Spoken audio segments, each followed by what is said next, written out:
Hello, friends. As we continue on the theme of curiosity, I want to ask you to join me in thinking about curiosity as our relationship with what we do and do not know. You might be familiar with that concept that Albert Einstein talked about, where he said if we think about what we know as being contained in a circle of knowledge, he said that circumference represents the line between what we know inside and what we don't know as being outside of that circle. And he noted that as what we know grows and the circle expands, the circumference, which connects us to all that we do not know, also expands. So the more we know we don't know. It's a beautiful observation. Because so much in this information day that we live in, we focus inside the circle on what we do know and what we want to know, and we gather it as if it is a possession. The internet actually feeds this understanding of knowledge by making it very easy for us to acquire new knowledge.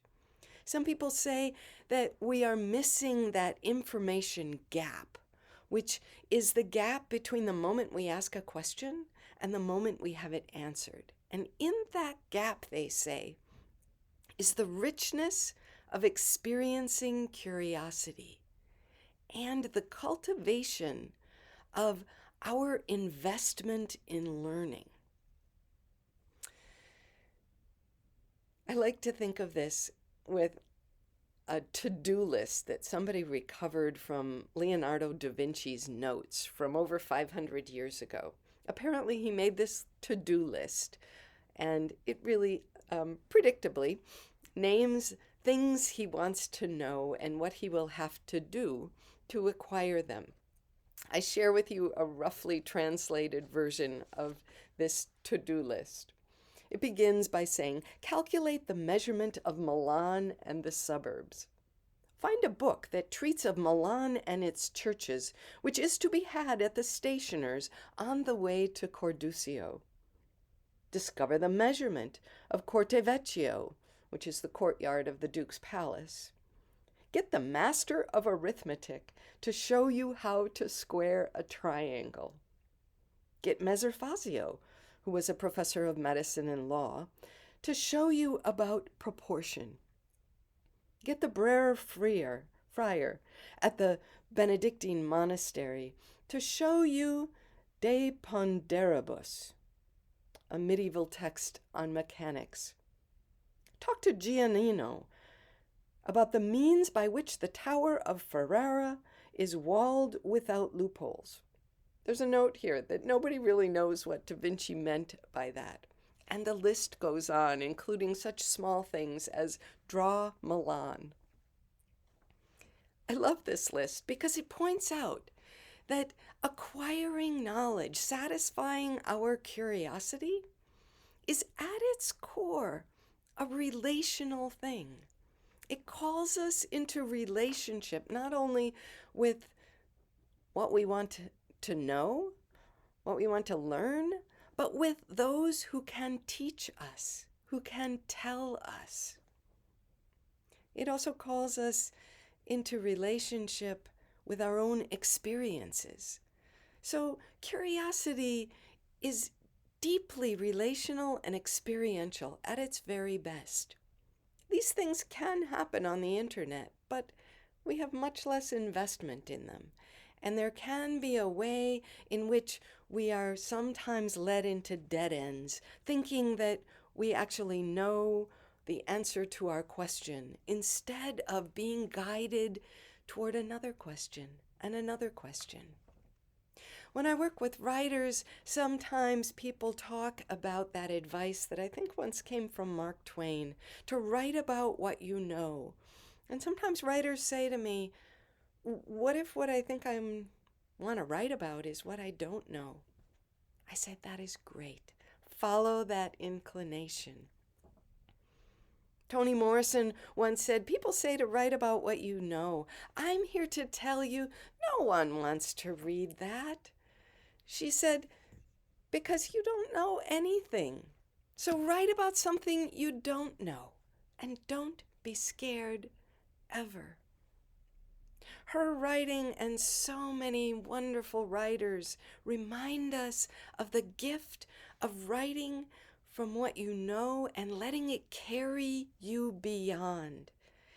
Think of yourself in that circle of your knowledge and experience and letting your curiosity draw you right up to its border, and then beckoning you beyond into relationship, into encounter, into new ways of understanding. That is at the core of good writing for the writer and the reader.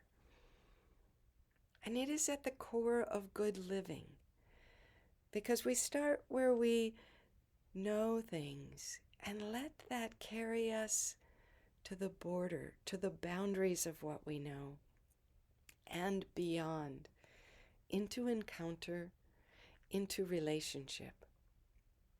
If you'd like to explore this yourself, whether you're a writer or not, I offer you this writing prompt as an exercise in reflection as much as it is an exercise in writing.